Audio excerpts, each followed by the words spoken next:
Bonjour,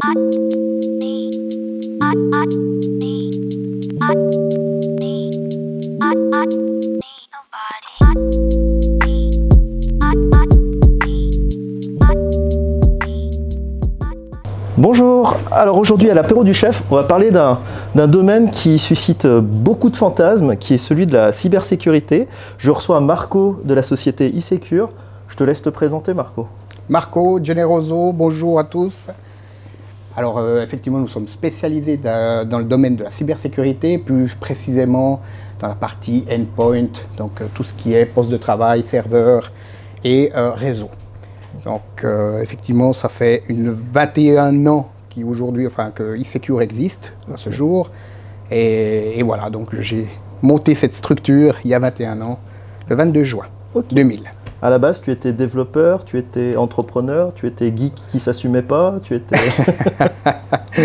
Alors, geek pas, qui s'assumait pas peut-être aussi. Hein.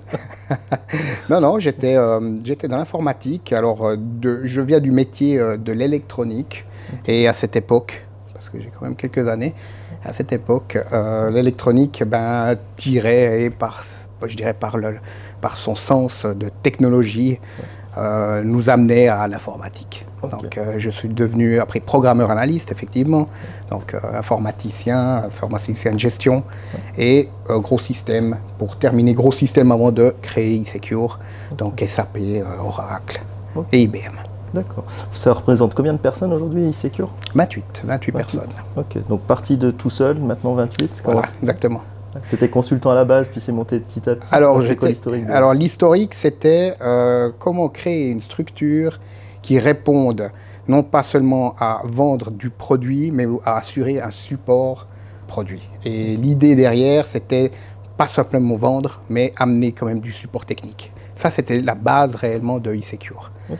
Donc, effectivement, j'ai commencé à faire surtout de la vente, qui n'était pas du tout mon métier, par obligation, et du support technique en même temps. Alors, très longtemps, je faisais les deux. Ouais. Okay.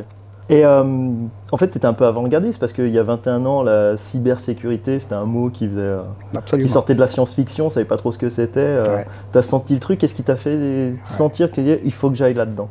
Alors, effectivement, c'était pas d'actualité, quoique c'était 2000 déjà, donc il y avait surtout un éditeur qui était bien connu à cette époque, et on en a parlé il y a quelques jours, c'était John McAfee.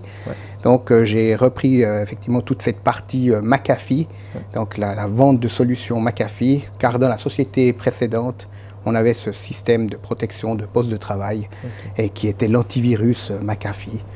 Et voilà, donc effectivement, alors avant-gardiste ou on va dire opportuniste sur ce coup-là. Okay.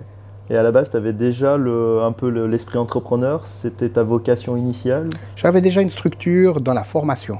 Donc j'avais déjà une structure qui était là depuis une dizaine d'années dans la formation, avec un ami qui donnait des cours, et par la force des choses, c'était une petite structure quand même qui faisait un petit chiffre d'affaires non négligeable. D'accord. La formation, tu en parles, mais c'est vraiment quelque chose qui tient à cœur, parce qu'il me semble qu'il y a une nouveauté là, quelque chose que tu viens de nous pondre. Tout à fait. Alors déjà, il y a 7 ans en arrière, nous sommes un centre de formation officiel de l'État de Genève, donc nous formons les apprentis de l'État de Genève pour certains modules de leur parcours CFC, donc les CIE.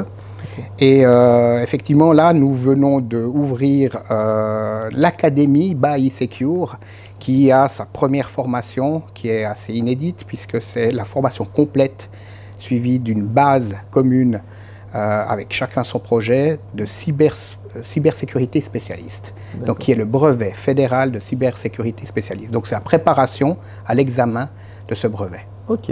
Il faut quelle base pour pouvoir aller dans cette académie? Alors, il faut avoir une base déjà d'informatique, quelques années d'expérience dans l'informatique. Ok.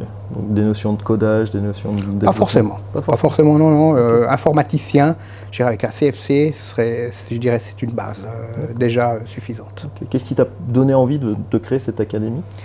Le Manco en Suisse, je n'ai pas forcément encore les tout derniers chiffres, mais quelque chose comme 10 000 informaticiens partent, je veux dire, par la retraite, par arrêt de service, mais il y a 10 000 informaticiens qui manquent chaque année, et on en crée 6 000. Donc on a un gros souci en Suisse, mais depuis des années et des années. J'ai bossé un petit peu justement il y a quelques années dans la sécurité informatique. À l'époque, la Suisse était un peu un gruyère. C'est toujours le cas ou on s'est réveillé? On va dire qu'on s'est réveillé, on n'en parle pas trop. Ça reste une mentalité suisse. On ne sait pas tout, peut-être, mais je pense qu'on s'est réveillé. Et maintenant? Je dirais que nos clients aujourd'hui sont en tout cas conscients de la problématique et mettent en place, je dirais, ce qu'il faut et mettent aussi des budgets en ligne à leur protection. Chose qui n'était pas le cas il y a quelques années où, oui, enfin, je veux dire, pas tous, hein, mais je veux dire, certains, les attaques, c'est aux États-Unis ou en Chine. Ouais, en Russie. Et ou en Russie. Dernièrement. Voilà, exactement. Je crois que le thème avait été abordé il y a 15 jours, non? Il y a 15 jours, Poutine était là. Il y a 10 jours. 10 jours. Okay. Et du coup, si j'ai oublié mon mot de passe, je peux t'appeler ou comment ça se passe? Non, ça se passe pas comme ça. Ça se passe pas comme ça? Alors nous, on ne sommes pas dans la partie éthique à la cœur, donc recovery de mot de passe et de ces choses-là, ou intrusion, on est plutôt dans la protection, on est plutôt dans la remédiation. On vient juste après un audit de sécurité. Alors nous faisons des audits de sécurité, c'est-à-dire de maturité de sécurité. Ça, c'est un service que nous avons avec des personnes compétentes qui font partie d'ailleurs des formations justement de cybersécurité spécialistes qui permettent au fait d'analyser quel est le niveau de maturité d'une entreprise.